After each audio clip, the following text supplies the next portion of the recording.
3 years after losing Cambodia's elections, Hun Sen has re-emerged as the country's most powerful leader.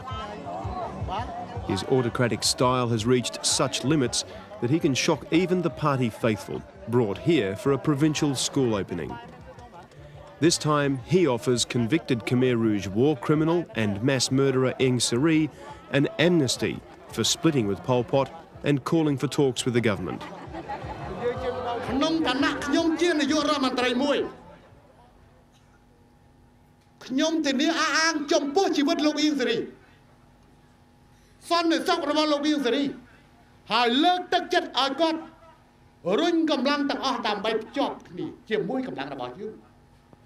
Although breaking Cambodia's law, it's all in the name of peace.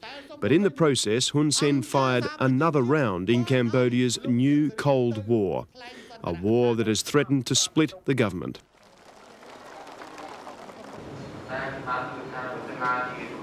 Cambodia's $3 billion parliament rarely gets a quorum. There are only enough MPs here this day because it's a special session to debate urgent legislation. But debate is limited. Those who criticise the government too severely risk expulsion. One of the few remaining outspoken MPs, Ahmed Yahya, says you have to choose the right words to survive. And he says Cambodia's elected representatives are scared. Even myself or other member of parliament, and when I talk to, they're scared to go to the, rural areas because the grassroots is there and the intimidation is there sometimes. One of those politicians is Sam Rainsy.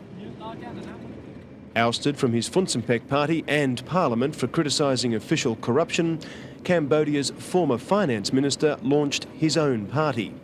Illegal because the government refuses to let him register, Rainsy defiantly tries to spread his message. It's ironic that mass murderer Ieng Sary could be officially recognised by the government before Rainsy is allowed to register his party. But opposition politics in Cambodia means armed guards riding shotgun. Maybe they would not accept it. They use the local police, the militiamen, and even soldiers to come to create disturbances.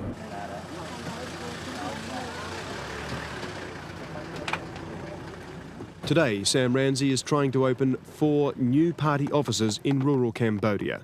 But supporting Rainsy in the countryside is a dangerous business.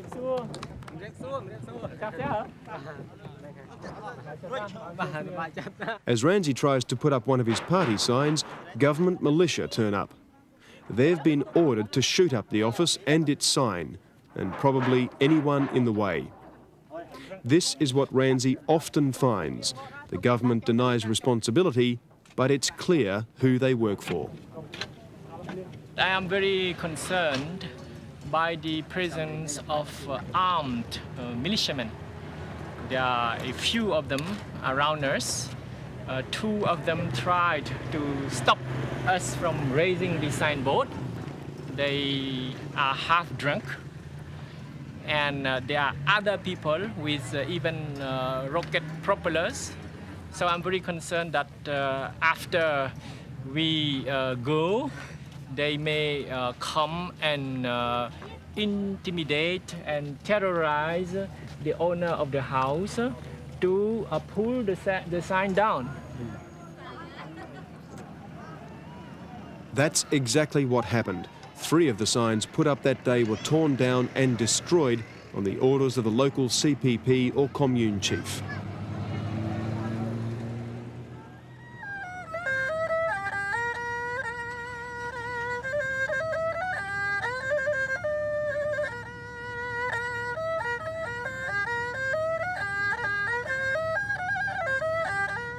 In the heart of rural Cambodia, it's undeveloped, but it's rich in resources like timber, rubber, rice and tobacco. Critics say these resources are being plundered for short-term profit by those who control them, and that means those in power. To see firsthand, Sam Ramsey took us to one of the richest provinces, Kampong Cham, just 2 hours upriver from the capital Phnom Penh. Despite voting for Funsimpec, the province is still controlled by Hun Sen's CPP, and that means so are its main industries. Rubber from these old plantations was once one of the Cambodian government's biggest single export earners. Now, he says, it's just another part of the CPP's money-making machine. According to my estimates, the state is losing every year about 30 million US dollars. And the money actually goes to the coffers of the Communist Party and to the pocket of some individuals who happen to be high-ranking officials of the party, of the Communist Party, of the government.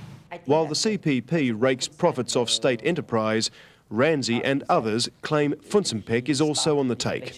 There's no secret that there's been widespread allegations of high-level corruption in Cambodia. Is that a problem for the country, or how big a problem is it becoming? You know, I'd like to tell you that, please, try on the contrary to give me which country that you cannot find corruption. Widespread or not widespread. Maybe Singapore. But beside that, which countries in which we cannot find any corruption? You know, we are very underdeveloped country.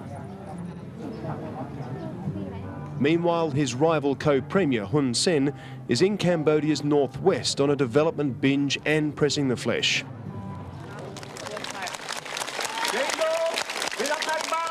It may be an organised crowd, but Hun Sen and his Cambodian People's Party are masters at these old-style political rallies. But there's no doubt Cambodia's second Prime Minister has a great affinity with this rural crowd. And he knows well that 80% of Cambodia's voters come from country areas like this.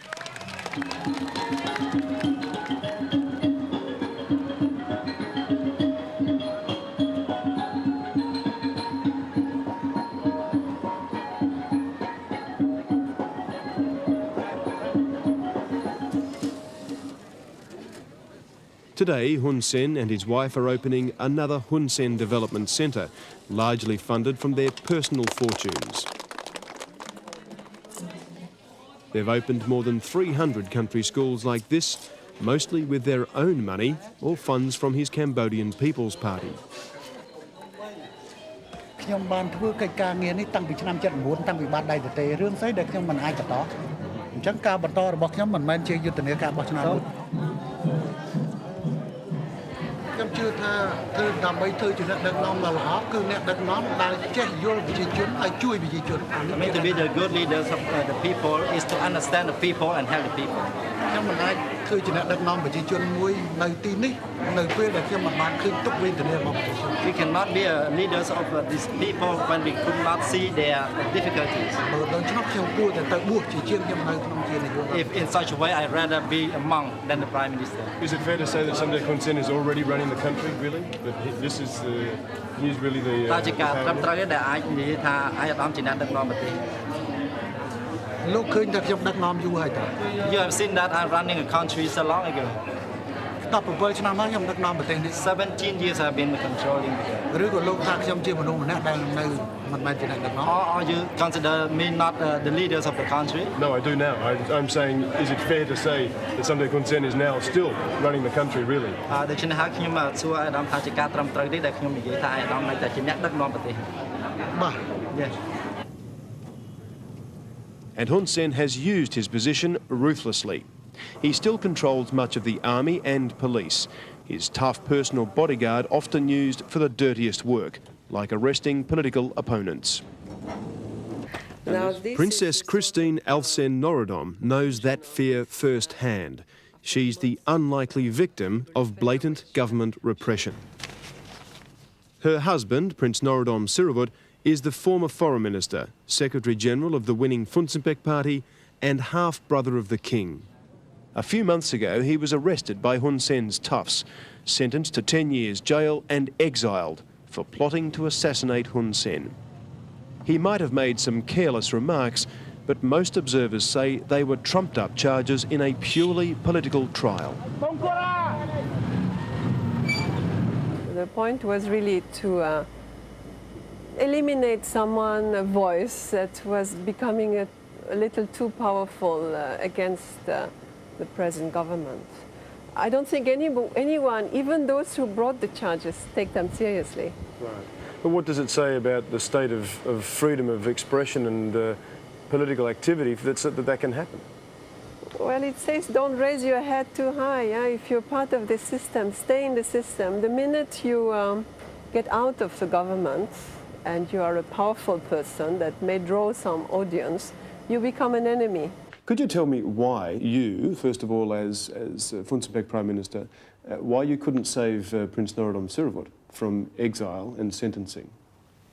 His Majesty the King and myself, we have altogether saved Prince Sirirut from being put in jail or even being killed. I think that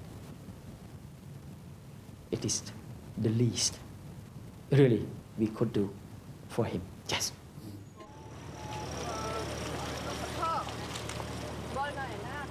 The heart of that government remains an alliance between Hun Sen and the first Prime Minister, Prince Norodom Ranariddh. But tension between the two Prime Ministers has recently reached new heights. Prince Ranariddh threatened to pull out of the coalition if Hun Sen did not hand over regional power sharing as agreed. Hun Sen, in reply, called Prince Ranariddh a real dog, an unforgivable insult in Cambodia, if he didn't follow through with the threat, warning he's ready to exile more royals. It's clearly anything but a warm and cooperative relationship. Could you describe for me Hun Sen as a politician, as a leader? No, please don't ask me such a question, otherwise it will not be possible for me to be with him and to run the country. I think that better to ask your question to the people which will have the right and the duty to go through the elections and to decide about the next Prime Minister.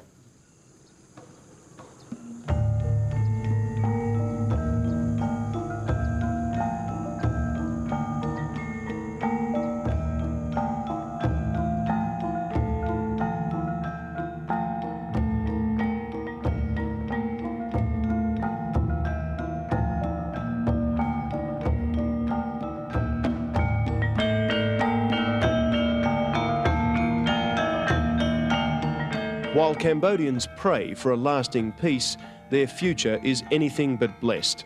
Open rivalry between the two Prime Ministers paralyses much government work, but both believe they will win outright next time. Cambodians thought they were getting democracy this time, but increasingly that's just a word to paper over intolerance and suppression, shades of the one-party rule Cambodians have always known. Given this government's record, many fear the campaign for Cambodia's next election will be violent and bloody. And this time, the world will not be watching quite so closely.